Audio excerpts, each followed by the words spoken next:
지역경제 매거진 시청자 여러분 안녕하십니까? 파워인터뷰 곽경호입니다. 최근 국내 대학들이 무한 경쟁 시대를 맞고 있습니다.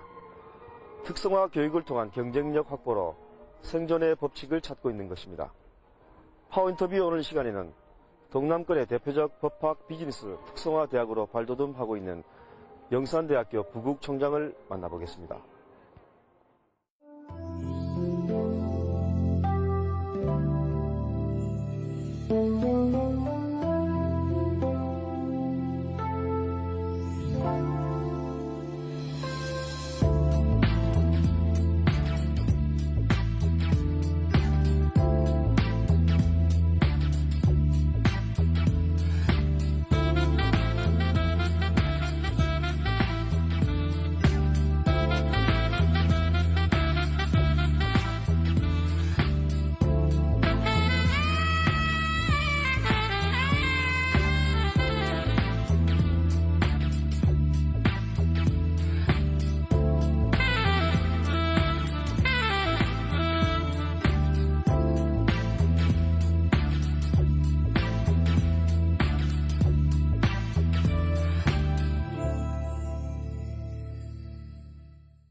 안녕하십니까? 네, 안녕하십니까? 네. 최근 4대 총장의 재선임 되셨는데요. 재임 기간 중에 중점적으로 추진할 과제가 있다면 어떤 것들인지 소개를 좀 부탁드립니다. 무엇보다 우리 영산대학이 가장 먼저 해야 될 일은 로스쿨의 유치라고 할 수 있습니다. 우리 영산대학은 이 전국의 모든 대학이 다 이 로스쿨 방식의 교육이 우리나라에서 적합하지 않다고 생각하고 있을 때 우리는 로스쿨 방식의 교육을 주장해 왔습니다. 그만큼 우리는 오랫동안 로스쿨 교육을 생각해 왔고 거기에 대한 우리의 집적이 상당히 갖춰졌습니다. 그리고 저희 이 대학은 이 양산 캠퍼스에서의 법률과 비즈니스 특성화, 그리고 부산 캠퍼스에서의 관광 특성화 및 영화 영상 특성화의 세 개의 특성화 목표를 가지고 있습니다. 여기에 양산 캠퍼스의 보건 의료 특성화의 새로운 목표를 추가하고자 합니다. 그것은 저희가 욕심을 부리는 차원이라기보다는 이 양산 지역이 첨단 복합 의료 단지의 유치를 지향하면서 메디컬 폴리스의 거대한 비전을 제시하고 있습니다. 따라서 지역에 속한 대학으로서 지역의 발전에 동참한다는 의미에서 이러한 새로운 특성화 목표를 설정하게 되었습니다. 영산대학이 짧은 역사에도 불구하고 발전 속도가 매우 빠르다는 평가를 받고 있습니다. 비결이 무엇인지 궁금합니다. 우선은 젊은 대학으로서 저는 우리 구성원 모두의 열정이 그런 빠른 발전을 이루었다고 생각합니다. 모두가 대학 발전을 열망하고 있고 거기에 자신을 던지기 때문에 빠른 의사결정이 이루어질 수 있고 보다 과감한 그런 액션이 이루어질 수가 있었습니다. 그와 함께 매우 제가 중요하게 생각하는 것은 기성관념의 탈피라고 할 수 있습니다. 저희 대학이 로스쿨 방식의 교육을 주장할 때 이 다른 거의 모든 법과대학들이 종전 법과대학 방식의 그러한 교육 속에서 벗어나지를 못하고 있었습니다. 진정으로 사회가 필요로 하는 교육이 무엇인가를 생각했고 그래서 로스쿨 방식의 교육이 해답이라는 그런 확신을 가지게 된 것이었죠. 그 밖에 저희는 기존의 공학교육 모두가 이론식의 교육이었을 때 저희는 프로젝트 중심의 교육 방식을 지향했습니다. 그것이 저희 대학이 작은 규모이고 짧은 연륜임에도 불구하고 공학교육 혁신센터를 유치하고 그 분야로 특성화할 수 있는 그런 원동력이 된 것이라고 할 수 있습니다. 총장께서는 지난 4년 동안 학교를 일약 중견대학으로 변모시킨 CEO형 총장으로 교육계 이목을 받고 계시는데요. 지난 4년간 대학을 평가하신다면 어떤 점들이 달라지셨다고 보십니까? 저희 같은 재단 산하의 전문대학을 흡수 통합 통합함으로써 복수 캠퍼스 시대를 연 것이라고 할 수 있습니다. 그것은 이 상당히 어려운 과정을 저희가 끈기 있게 교육부를 설득함으로써 이루어낸 그런 결과고, 그 이후에는 모범 사례가 됨으로써 많은 대학들이 그와 같은 통합 작업에 들어가게 되었습니다. 우리는 각 캠퍼스별로 그 지역 산업의 그 비전에 맞는 그런 특성화를 추구해 왔습니다. 우리는 그 양산에 있어서의 법률과 비즈니스라고 하는 이 지역 공단과 그리고 여러 가지 비즈니스 수요에 맞는 특성화를 추구했을 뿐더러 부산 캠퍼스에서 해운대 지역의 관광 특구에 걸맞는 관광 특성화, 그리고 또 이 부산의 영화 영상 도시의 중심이 해운대에 있다는 사실에 주목한 그 영화 영상 특성화의 길을 추구해 왔습니다. 저희들이 이와 같은 많은 내실에도 불구하고 이 입시 현장에서의 홍보 부족은 저희들이 앞으로 극복해야 될 과제라고 생각하고 있습니다. 구체적으로 저희들이 달성한 그러한 그 성과에 관해서 말씀을 좀 드리면은, 저희가 소형 지방대학으로서는 매우 이례적으로 3개의 누리사업을 석권했습니다. 하나의 대형 누리사업에서는 저희들이 주간대학이 되었고, 나머지 2개의 누리사업, 소형 누리사업도 저희들이 주간대학으로서 성공적으로 사업을 수행한 바가 있습니다. 그리고 많은 경쟁을 거쳐서 저희들의 작은 규모에도 불구하고 공학교육 혁신센터 사업을 유치했을 뿐더러 글로벌 TI 사업 유치, 그 밖에 저희들의 그 특성화되어 왔던 로스쿨 방식의 교육과 관련해서 저희들은 이 서울대학교 법학전문대학원, 또 고려대학교의 법학전문대학원, 그리고 이화여대 이 쟁쟁한 명문 대학들과 저희들은 바로 아직 로스쿨이 되지 않았음에도 불구하고 로스쿨 방식의 교육 방식에 대해서 같이 토론하고 연구하기로 하는 그런 학술교류 협정을 체결하는 등 우리 대학의 그러한 내실은 좀 어느 정도 외부적으로 인정이 되고 있습니다. 그러한 것들이 좀 우리 대학이 4년 동안에 좀 달라진 점이 아닌가 생각해 봅니다. 국내 대학들이 그 무한 경쟁 시대에 돌입한 것도 이제 어제 오늘의 이야기가 아닙니다. 영산대학이 치열한 대학들 간의 경쟁을 뚫고 확실한 경쟁력을 확보하기 위해서는 어떤 것들이 필요하다고 보십니까? 교육의 기본에 충실해야 된다고 생각하고 있습니다.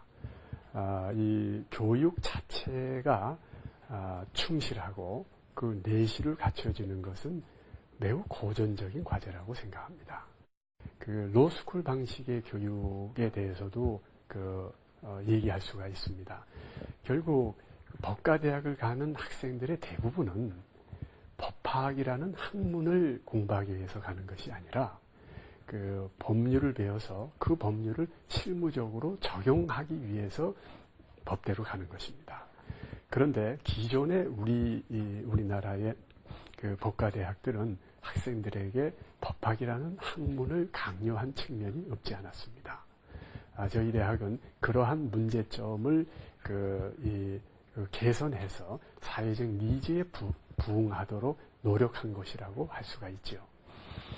그리고 그 밖에 저희가 추구해왔던 그 프로젝트 중심의 교육과 같은 것도 같은 맥락이라고 할 수 있습니다.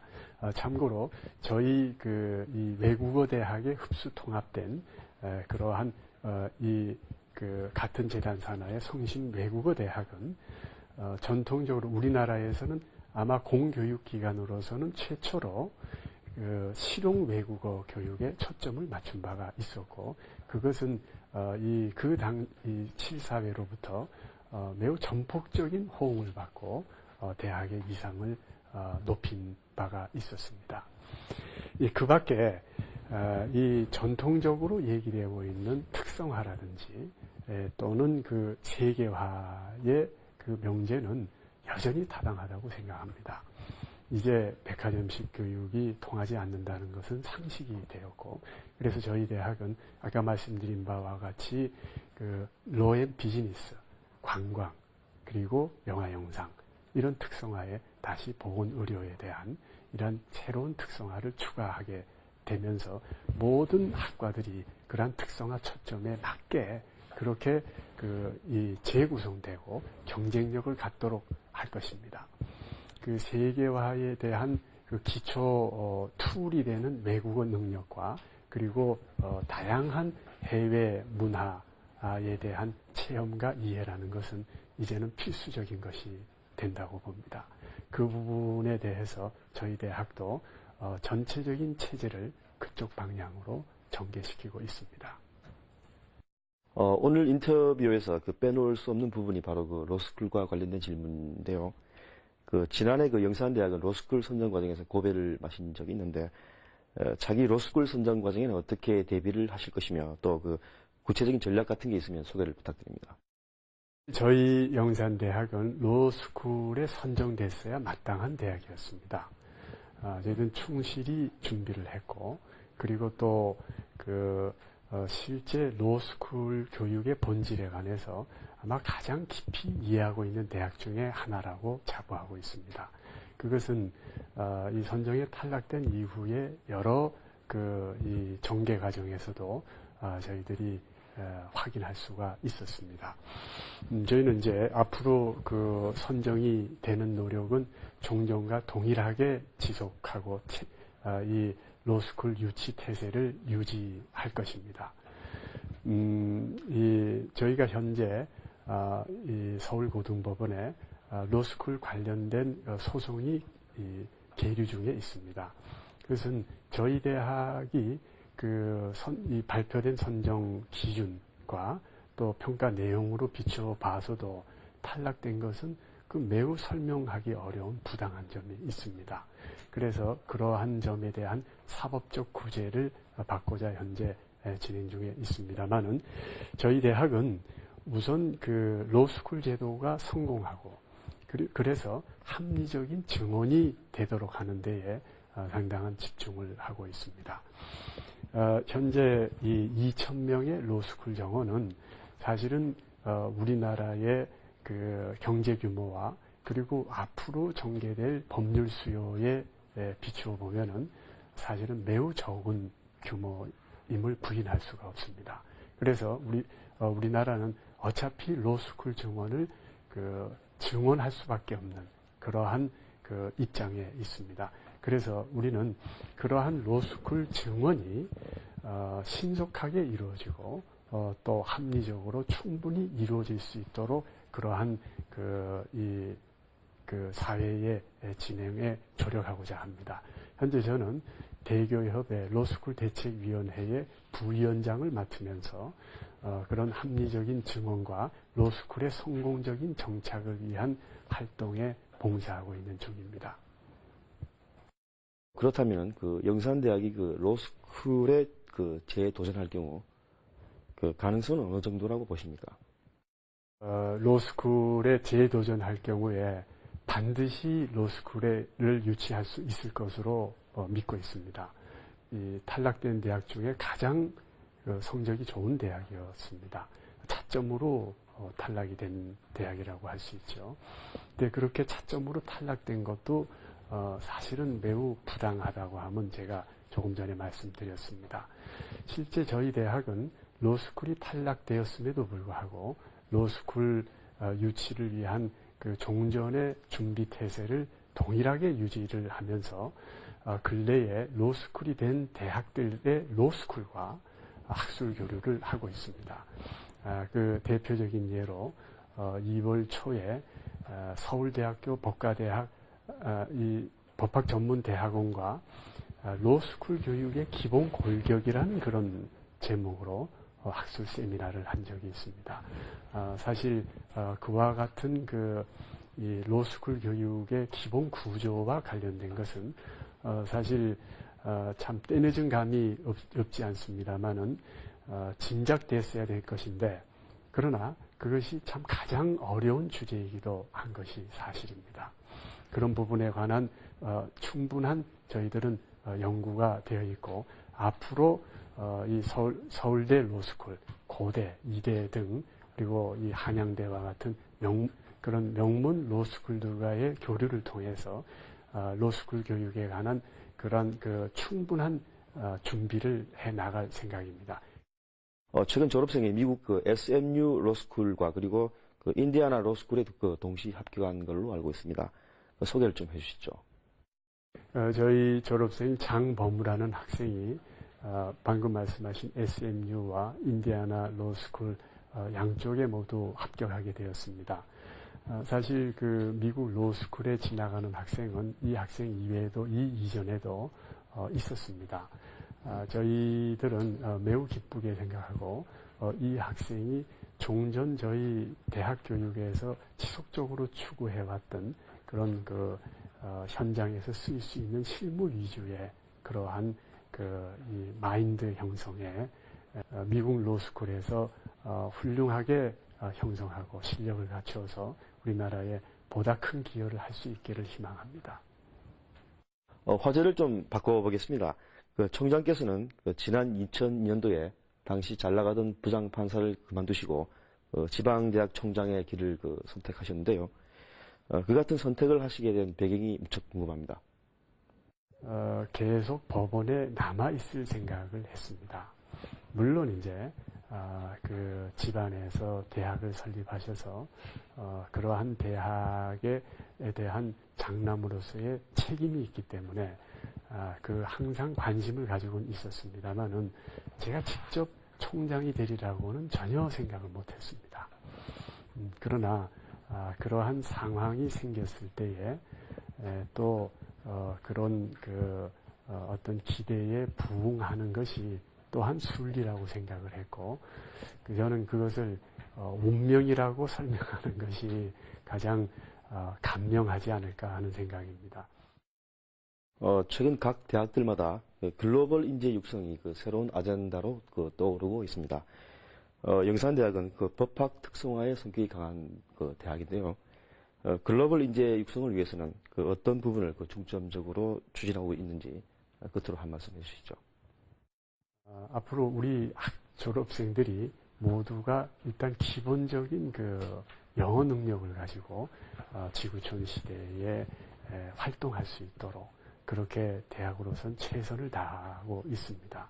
그래서 저희는 2010년도부터는 전체 강좌 중에 교수님들이 자기 강좌 중에 한 강좌는 영어로 강의를 하시도록 권장을 하고 강력하게 또 권고하고 있습니다. 그리고 학생들이 영어 능력을 갖도록 도와주기 위해서 다양한 형태의 영어 캠프나 기타 여러 가지 지원을 하고 있습니다. 앞으로 저희가 법률 특성화에 추구를 하는 데 있어서도 저희들은 법률 특성화라고 하는 것이 법률 지식만으로 해결되는 것이 아니고 비즈니스 지식과의 융합 속에서 추구되기를 바라고 있습니다. 그러한 신흥시장 진출을 위해서 외국어는 필수적인 것이고 그런 점에서도 저희 대학은 이 글로벌화에 대한 것은 대학의 근본적인 이 기본 골간을 이루는 부분이라고 할 수 있죠. 많은 국민들이 로스쿨에 거는 기대가 매우 큽니다. 무엇보다 로스쿨을 통해 국민들로부터 존경받을 수 있는 인품과 교양을 갖춘 법조인, 나아가 미국 오바마 대통령처럼 세계 지성인들의 주목과 찬사를 받을 수 있는 법조인이 보다 많이 배출될 수 있기를 기대해 보겠습니다. 지역경제 매거진 곽경호 기자의 파워 인터뷰, 오늘 순서는 여기까지입니다. 고맙습니다.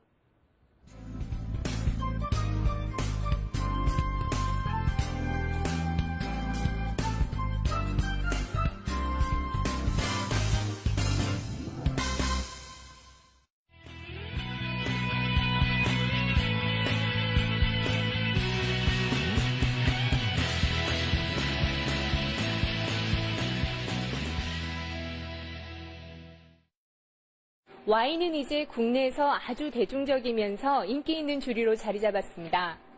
이 때문인지 최근에는 포도 대신 국내 토종 과일로 만든 국산 와인이 생산되면서 보다 다양한 맛의 와인을 즐길 수 있게 됐습니다. 현장 생활 속으로 오늘 이 시간에는 감와인이 한창 숙성되고 있는 경북 청도를 찾았습니다. 에어컨을 켜놓은 듯 시원한 이곳은 경북 청도군에 위치한 청도 와인터널입니다. 이곳은 100년 전에 만들어진 기차 터널인데 그 길이만 1000m가 넘습니다. 이곳에서는 6년 전부터 특별한 와인이 저장되고 있습니다. 감와인이 그것입니다. 한국 고유의 과일인 감을 재료로 만든 것인데 와인하면 포도로 만드는 것으로만 생각하면 오산입니다. 감와인의 맛은 3가지 맛이 조화를 이룹니다. 한 모금을 마시면 일반 포도주의 맛과 큰 차이를 못 느끼는가 싶지만 떫은 끝맛에서 감와인 고유의 맛을 찾을 수 있습니다. 포도 와인과는 다르게 탄닌이라는 성분이 굉장히 풍부한 와인이기 때문에 피부 미용이나 몸에도 굉장히 좋은 그런 와인입니다. 네. 종류는 3가지 종류가 있고요. 레귤러, 스페셜, 아이스 와인이 있습니다. 이맘때면 가을에 담근 감와인이 한창 숙성되는 시기입니다. 이곳 청도 와인터널 안에서는 2004년에 생산된 것부터 지난해 생산된 와인에 이르기까지 수십만 병의 와인이 숙성되고 있습니다. 연중 15도에서 16도를 유지하기 때문에 와인을 숙성하는 데 더 없는 조건이기 때문입니다. 관람객들은 터널 입구에서 감와인을 시식하는가 하면 터널 내에 마련된 레스토랑에서 구입한 감와인을 마시기도 합니다. 또 터널 한켠에서는 고객이 구입한 감와인을 저장해 주기도 하는데 각각의 와인에는 저마다의 추억이 곁들여 있어 의미를 더합니다. 하루에 보통 한두 팀 정도 대만이나 싱가포르, 중국에서 이렇게 단체로 찾아주시고요. 주말 같은 경우에는 보통 사람들이 한 10,000명 이상 이렇게 들어오시면은 좀 나가시기가 힘들 정도로 이렇게 계속 꾸준히 오시는 편입니다. 청도 하면 빠질 수 없는 관광 코스로 자리 잡아가는 와인 터널과 그곳에서 생산되는 감와인이 청도 지역 경제 활성화에 기여할 수 있기를 기대해 봅니다. 지역경제 매거진 유기아입니다.